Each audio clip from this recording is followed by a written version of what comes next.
The key word is never had I ever learned about the beautiful system that just rolls off the Stephen's tongue, and I'm so proud to hear him say it, the endocannabinoid system, right? That's my favorite system because endo means within, and cannabinoid means it has something to do with cannabis, and it's a system.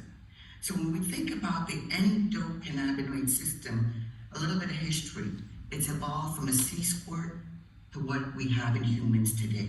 Every mammal has an endocannabinoid system.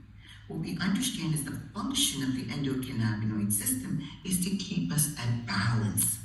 And I want to hit upon some of the things that I really feel very important. As a physician, we were taught safety first, do no harm is my philosophy. We were taught do no harm, and Tim hit upon this, harm reduction. I haven't written an opioid in over 25 years. I've been writing recommendations for cannabis since 2012, and I'm proud of it. Yeah. My youngest patient is a 1-month-old. My eldest patient is 98. I look at this from cradle to grave. I call it the exit drug. I want to say that cannabis is not for everyone. I want to make that very clear. Yet, it should be a first-line option and not the last resort. Okay, I want to make that very clear, because by the time the patients get to me, they've been treated with so many other medications, the side effects, and Stephen and all of you folks have mentioned this, what these medications that are prescription, and they all have a role, but when used inappropriately, and the same with cannabis, this is where the education piece is key. Safety first, do no harm is what Dr. Uma is saying. We want people to understand that how cannabinoids work with your endocannabinoid system. Facts that we want people to understand that the endocannabinoid system, nobody has ever died because part of the brainstem that controls our breathing and our heart rate cannot be blocked with cannabis.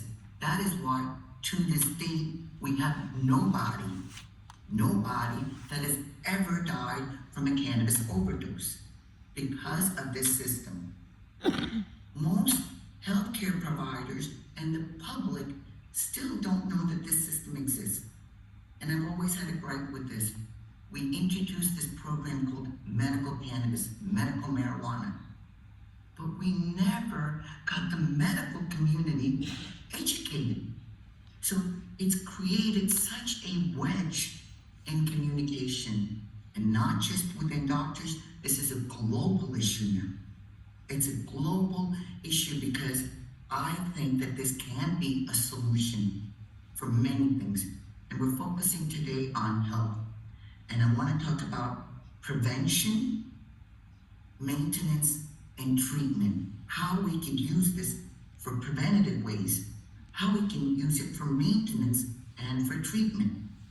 And if we're going to classify it as a performance enhancer, because you're not going to have your gut rotting from taking the antacids, or an addiction happening because you're using these opioids and you build up a tolerance, and that can happen with cannabis too.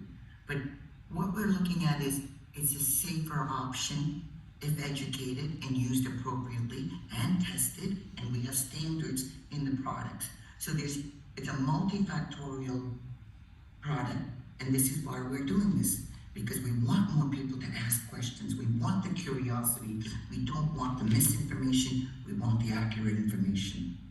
And my son says this all the time. We want people to become educated consumers and customers, because the healthcare provider is not providing all the information. I want to touch upon the synthetic molecules, and that's another concern to me. We really have not studied these synthetic molecules, and we don't know the long-term effects.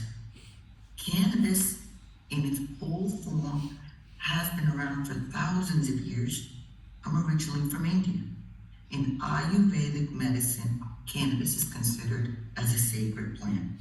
So I want people to get curious, and we're going to talk a little bit about some patents in a few minutes. But the function of the endocannabinoid system, if there's an overactive endocannabinoid system, or an underactive endocannabinoid system. When we are not at ease, we are at dis-ease. And I want people to take away that message. And we come up with fancy terms as healthcare providers on what diseases are, okay? And the conjunction between traumatic brain injuries, CTE, and PTS, this is all very real, and these are all global issues. Traumatic brain injury, repeated, can lead to degenerative chronic traumatic encephalopathy, and the concerns of CTE is the fact that we don't diagnose this till you die when they do an autopsy on the brain. But what we do know is repeated traumatic injury causes degenerative diseases and other illnesses. Can I interject for a moment? So if cannabis was being used while athletes were in motion, they were essentially recovering while they're in motion, reducing the chances of disease, reducing the chances of injury that are, that they sustain within sport. So Stephen, you talked once about the recovery, and utilizing cannabis for recovery is almost a threat. How would you describe that from your experience with your knees and shoulders? I think, it comes back to education, right? When you're talking to these doctors and this physical therapists, like, they don't know what they don't know. And sometimes they just don't want to know, because it's now they're trying to learn a whole new system, right? And so for me, when you start talking about homeopathic remedies when you're playing sports, I used to have conversations all the time with my son, with my wife, when it comes to trying the modern medicine way, and then you try homeopathy, and all of a sudden you start seeing results, right? Maybe that just doesn't, but in sports, and I'm pretty sure everybody can contest to this, that it's all about getting back on the field as fast as you can and do whatever you can to stay on the field at all costs. You'll worry about everything else later, right? And then for me, it was that. It was like, you get you're constantly being banged up, right? You're doing something that your body is not meant to do, right? But